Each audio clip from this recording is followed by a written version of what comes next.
ശോഭിത ധൂലിപാല ഇത്രയധികം വിമർശിക്കപ്പെടേണ്ടതുണ്ടോ? നാഗചൈതന്യയുമായുള്ള വിവാഹത്തോടുകൂടി social media ശോഭിതയെ തുടർച്ചയായി bully ചെയ്തുകൊണ്ടിരിക്കുകയാണ്.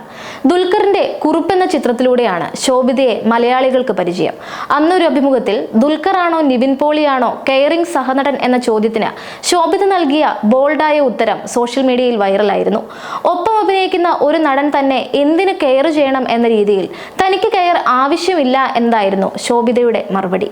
ഇൻഡിപെൻഡന്റായി കരിയറിലും വ്യക്തിജീവിതത്തിലും മികച്ച രീതിയിൽ ഉയരുന്ന ഒരു വ്യക്തി എന്ന നിലയിൽ ശോഭിതയുടെ മറുപടി സിനിമാ പ്രേമികൾ ആഘോഷിച്ചതാണ്. എന്നാൽ ഇപ്പോൾ സ്ഥിതി മറ്റൊന്നാണ്. നടി സാമന്തയുമായുള്ള വിവാഹമോചനത്തിന് പിന്നാലെ നാഗചൈതന്യയും സൈബർ ബുള്ളിയിങ് നേരിട്ടിരുന്നു. സാമന്ത തന്റെ അഭിമുഖങ്ങളിലൊക്കെയും ഡിവോഴ്സുമായി ബന്ധപ്പെട്ട വിഷയങ്ങൾ സംസാരിക്കുന്നത് സ്ഥിരമായിരുന്നുവെങ്കിലും നാഗചൈതന്യ ഈ വിഷയത്തെക്കുറിച്ച് അധികം സംസാരിച്ചു കണ്ടിട്ടില്ല.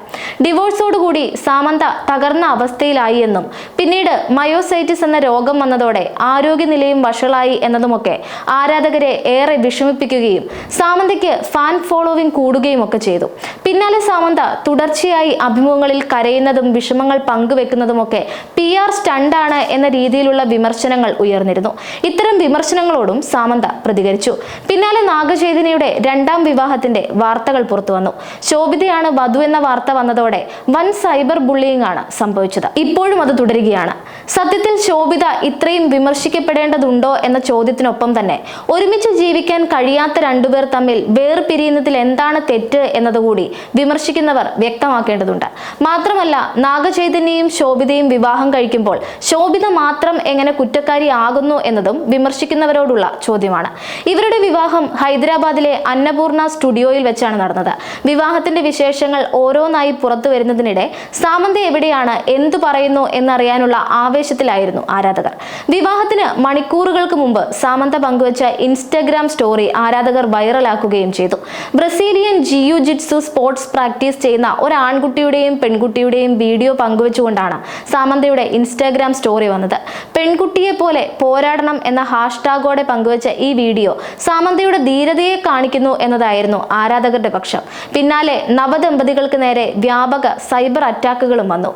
രണ്ടുപേർ നിയമപരമായി വിവാഹമോചിതരായതിനു ശേഷം മറ്റൊരു ബന്ധത്തിലേക്ക് പോകുന്നതിന് എന്തിന് വിമർശിക്കുന്നു എന്ന് ചോദിച്ച് നാഗചൈതന്യയ്ക്കും ശോഭിതയ്ക്കും പിന്തുണ അറിയിച്ചും ചിലർ സോഷ്യൽ മീഡിയയിൽ എത്തിയിരുന്നുവെങ്കിലും അത് താരതമ്യേന ന്യൂനപക്ഷമായിരുന്നു. ഇതിനൊപ്പം ശോഭിതയെ ബോഡി ഷെയിം ചെയ്തുകൊണ്ടുള്ള നിരവധി കമന്റുകൾ സജീവമാണ്. കാണാൻ പുരുഷനെ പോലെ ഇരിക്കുന്നു, സർജറി ചെയ്ത് സൗന്ദര്യം നശിപ്പിച്ചു എന്നിങ്ങനെ ലിപ് ഫില്ലിംഗ് അടക്കം വിമർശിക്കുന്നവർ ചൂണ്ടിക്കാട്ടുകയാണ്. ഒരു വ്യക്തിക്ക് സ്വയം എങ്ങനെയാണോ എക്സ്പ്രസ് ചെയ്യാൻ തോന്നുന്നത് അത് ആരുടെയും സർട്ടിഫിക്കറ്റ് നേടാതെ ചെയ്യാനുള്ള അവകാശമുണ്ടെന്ന് മറന്നുപോകുന്ന ഇത്തരം കമന്റുകൾ ഏറെ നിലവാരം കുറഞ്ഞവയാണ്. ഓരോ മനുഷ്യന്റെയും സൗന്ദര്യ സങ്കല്പം വ്യത്യസ്തമായിരിക്കും എന്ന ബേസിക് തിയറി മാത്രം മതി ഇത്തരം കമന്റുകൾ ഇല്ലാതാവാൻ. എന്നാൽ 2024 പിന്നിടുമ്പോഴും സഹതാപം തോന്നുന്ന ഇത്തരം കമന്റുകളാണ് ശോഭിതയുടെ ഓരോ വീഡിയോകൾക്കും താഴെ വരുന്നത്. സാമന്തയെ ആരാധകർ സ്നേഹിക്കുന്നതിൽ തെറ്റില്ല. പക്ഷെ അതിന് ശോഭിതയെ ബുള്ളി ചെയ്യേണ്ട ആവശ്യമുണ്ടോ എന്ന് ഓരോ ആരാധകരും ചിന്തിക്കേണ്ടതുണ്ട് എന്നതാണ് സത്യം.